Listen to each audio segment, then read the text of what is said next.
All right, ladies and gentlemen, ravers, clubgoers, and EDM lovers alike, welcome to the Eastbound Dialogue. This is a podcast interview series that I love doing just because I feel like it gives a little more exposure to what goes on in the electronic music scene, and you really get to dive deep into a lot of what the artists are doing. It's called an Eastbound Dialogue because, of course, we're making a dialogue. We're showing the music in its entirety. We're showing it not just from the music you hear, but from the brain that it's coming from. Today with me is going to be someone that I've been really excited to interview. Like, actually, man, I'm serious. This man's performed at the Vangaurd plenty of times in 2022, seen some insane exposure in the Orlando scene in the last year, up to the point that he's now performing at EDC Orlando at what, Circuit Grounds? Circuit Grounds. Yeah, at Circuit Grounds. So yeah, with me today, I want to welcome to the podcast Adam and Avello, more formally known as Avello. How you doing, man? Doing great. How are you doing? I'm doing pretty good. This one was a long time coming, man. Yeah, absolutely. I think for both of us, I've seen you as a person grow so much in music, and it's insane to see just because it's incredible. Thank you, bro. Yeah. I appreciate that. Where did all the colorful music come from? Where did you all start with this? I was always interested in the melodic style, future bass is kind of how I jumped into it. And I just wanted a genre. I liked working in a genre that really captured emotions that you couldn't put into words. Mm-hmm. And that's why I was so drawn to future bass, melodic trap, future trap, however you want to reference it. And that's where my inspiration comes from. Okay. What artists did you really resonate when you first started listening to future bass? I first discovered it. I was kind of always, listening to Odessa, listening to some other artists here or there, Flume, of course, but never really dove into it until I heard Millennium's sophomore album, Awake. That just changed it all for me. I remember I was senior year of high school. I was sitting on the desk with my head down. My buddy Skylar had just texted me the link to the album when it dropped. Put my headphones in, head down on my desk. First track just sat straight up, and I was like, "This is amazing." It was incredible. So, Millennium just opened that kind of world for me, mm-hmm. and I was so interested in the sound design and how he was able to capture these emotions with electronic music. I just had to know how he did it. It more or less just opened your eyes to what electronic music could be. Yeah, 100%. And I feel like you're doing that like lately in the scene. Like you're showing that even an Orlando artist can really do all of that. Thank you, man. And with all the hard work and stuff. What got you really started into making music and DJing it and being a performer?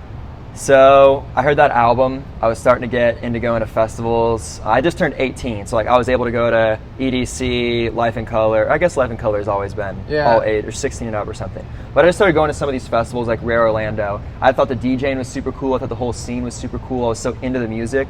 A few months later, I decided to grab the trial version of Ableton, mm-hmm. which was free and allows you like 8 or 9 audio tracks, something like that. Yeah. And I was just messing around with it, but it was so hard. I have no musical background, and jumping into production, jumping into using Ableton is just so overwhelming. So every couple months I would, crack it open, I'm gonna give it a shot, try to make something, maybe follow a little YouTube video, and then just close my laptop, just thinking it wasn't for me. Yeah. And just would kind of give up on that. A couple months later, crack it open again. That went on for maybe like 9 months to a year. Uh-huh. And then like December or November of 2018, November 2018, like December 2019, just like a switch flipped. And I was like, I'm just gonna do this every single day, just watch as many YouTube videos, tutorials, and just practice until I get a hang of it. Yeah, and just kind of an explosive thing from there. Yeah. I mean, I feel like a lot of DJs, when they start out, or producers, they play with it a little bit, they make a melody or something, and then they just scratch it. It sounds terrible. It's tough, man, especially when you have no musical knowledge. I mean, when I jumped into it, I didn't even know what a kick was or a snare was or what a hi-hat was. It all was just... It was all brand new. Yeah, it's all brand new. That's crazy that you didn't do any music before electronic, because it seems so seamless. It seems like a lot of the music you're playing now expresses so much emotion and captivates the audience. It doesn't even matter really what music you're playing. It seems like the way you're mixing and doing all of it's been incredible. Thanks, man. 2022, and I'm really saying that because my experience in 2022, I've seen you probably more times this year than I have even before Eastern Electronic, even before I was doing any of this. Yeah, for sure. It's been an incredible year. You want to tell me about it? This year has been, I could have imagined how well it's gone. Playing out of state, I was able to play in New York this summer, playing EDC, playing Forbidden Kingdom. These are things that I just, dreamed about when I first got into it. So seeing them all come to fruition is just, it's amazing. It's a great feeling to see that hard work starting to pay off. But the last couple years have really just been like focusing on the music. You didn't see me play any shows around because I wasn't playing any shows. Yeah. I had played maybe at Guilt one time. That was like 2 years ago. That was my singular experience playing in Orlando. Nobody was really interested in like answering my cold call emails, you know? Because I didn't really know the scene, didn't know anybody in it. I didn't have a lot of music under my belt. So I just kind of focused on that, man. I think it all just came from the music. Then that started helping me get my foot in the door, started helping me get recognized. Eventually, Peter Hanna started working with me, my current manager now, and he's been helping me grow in this Orlando scene. Oh, you guys are both doing an amazing job. Thank you, bro. I appreciate that. What was your first show like? I'm just curious. My first show? Wow, I should not even have been on the stage, really? Honestly. I was terrible, bro. I'd been DJing for a year, and I just had no knowledge about like beat matching or key matching. I mean, my go-to transition was to like play both songs, turn on the flanger, and then turn the other song off. It was a joke. And I ended up getting this club show at an event called Bass Parade in Tallahassee. I just emailed the guy that runs it at the right time. Yeah. Somebody had just dropped out, and he's like, sure, man, we need somebody on there. So he just threw me on there. And this was like an underground bass event. You know, they're playing like a lot of deep bass, deep dub. And I pulled up in there and I was like playing Ghastly. I was playing Slander. It was definitely, the people throwing the event were like, what is going on right now? But a ton of my friends came out. The place was packed out. Really? I'll send you a photo of that event. It was amazing. But my friends pulled up. We made like 10, 15 shirts. They were all wearing shirts. We all pulled up. It was a blast. They were going absolutely crazy. But skill-wise, I had no business being on that stage. So I feel like a lot of people try to like get super good in their bedroom before they ever step outside of it, which is one path you can take, but I don't think you're going to ruin a name for yourself by jumping into it. Yeah. You know?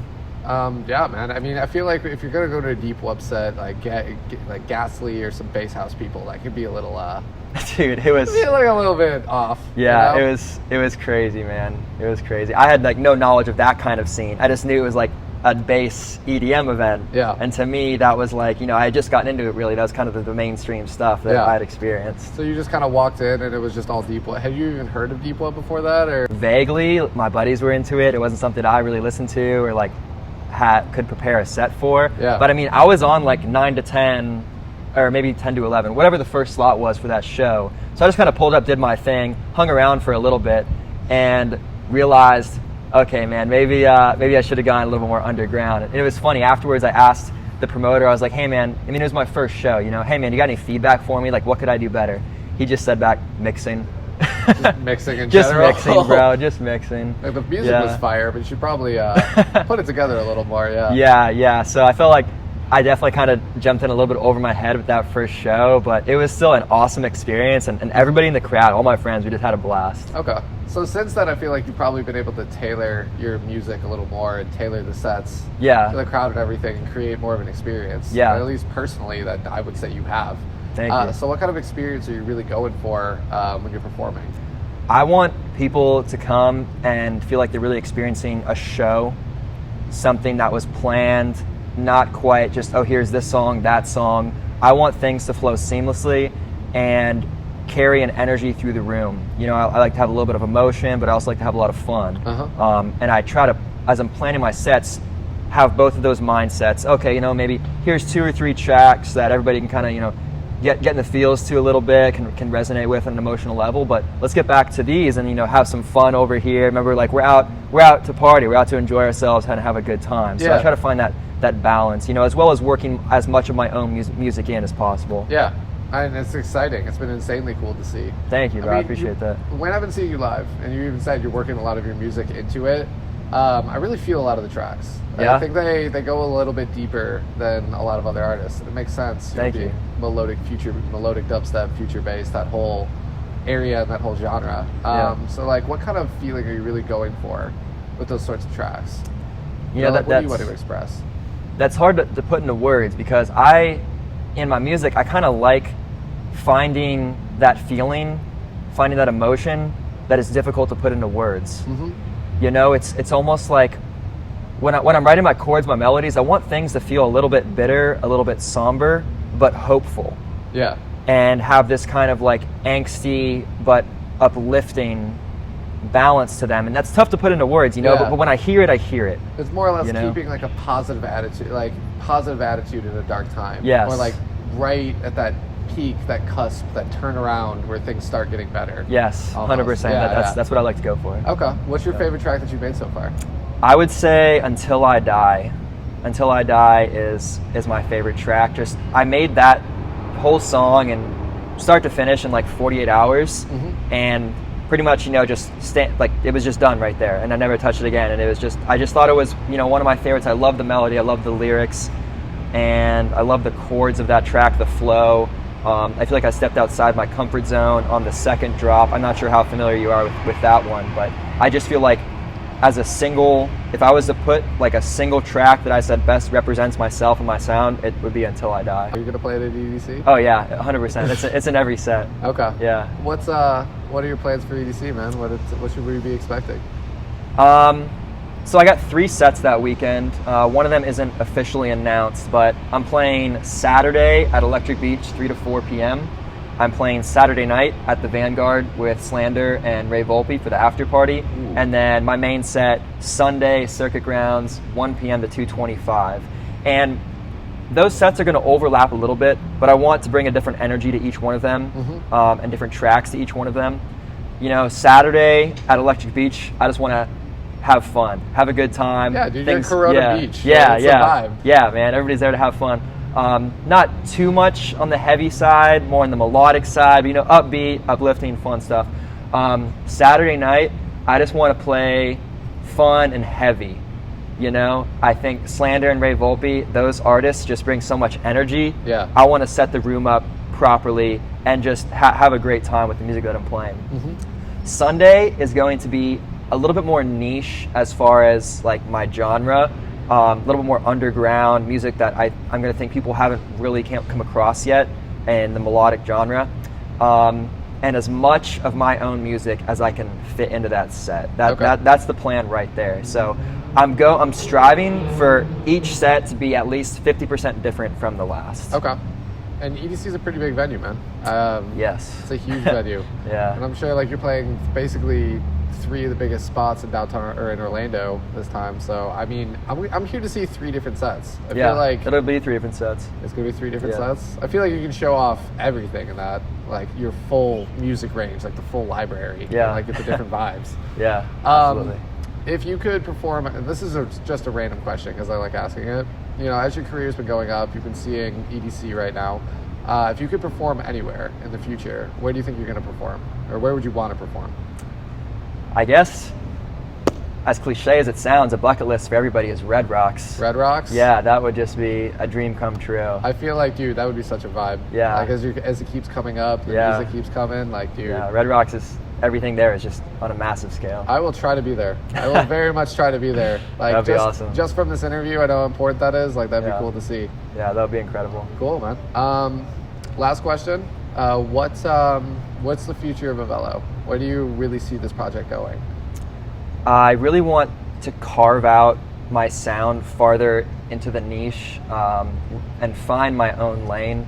I feel like right now I'm doing a really good job of following the footsteps of other melodic artists that have been successful. Yeah.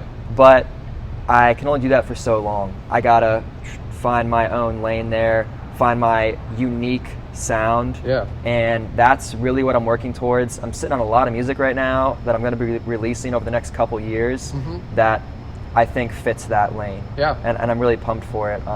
Right now I'm working on stuff for 2024. I mean, 2024? Yeah. This next year is pretty much all ready to roll. That's insane. With the releases. Yeah. Awesome, man. I mean, that's incredible. I mean, up to 2024, that's what, 2, 3, or 1 to 2 years from now. So it seems like you have everything kind of planned out, set up, ready to go. Yeah. Is there anything else you really want to get out? I mean, we have this whole we have the podcast, we have this whole platform. Yeah, I just want to say, anybody that's interested in getting into this, or maybe you've dabbled in it and you found it frustrating or difficult, stick with it, because that's just part of the process. Everybody has to pay their dues. Even the greats like Martin Garrix, he wasn't born knowing how to use Ableton or knowing how to use, FL Studio. Those things take time. It takes a couple years of really hard work to understand those programs, not to mention, the music side of things. But really, I want to be a testament to the fact that anybody can do this. I mean, I had no musical knowledge. I've just worked, watching YouTube videos, putting those tutorials into practice, opening up Ableton, as often as I can and laying something down. And that's what I try to get across, is that anybody can do this if you want to work hard enough. It's possible. That's amazing. Thank you. I feel like you can be an inspiration to a lot of people. Thank you, dude. That means a lot. Yeah. All right, well, this is it, guys. This has been the Eastbound Dialogue. I'm really happy that you came in, man. Yeah, dude. You had me up for that. Thanks for having me. Yeah, of course. If you guys want to see this interview, I'm going to be putting it up on my YouTube channel. I'll do a preview on Instagram, and, I'll definitely have the audio on Spotify as well. And, I mean, if you really want to get the full experience of it, just use this as a hype. I mean, see this man. See this man at every single one of those shows. I mean, I'm going to try my hardest to be there at 1 p.m. to see you at EDC. Thank you, dude. I think it's a perfect way to close out the weekend. Yeah. Yeah. All right. Well, thank you guys. This has been the Eastbound Dialogue, and yeah, take care. Thanks for tuning in.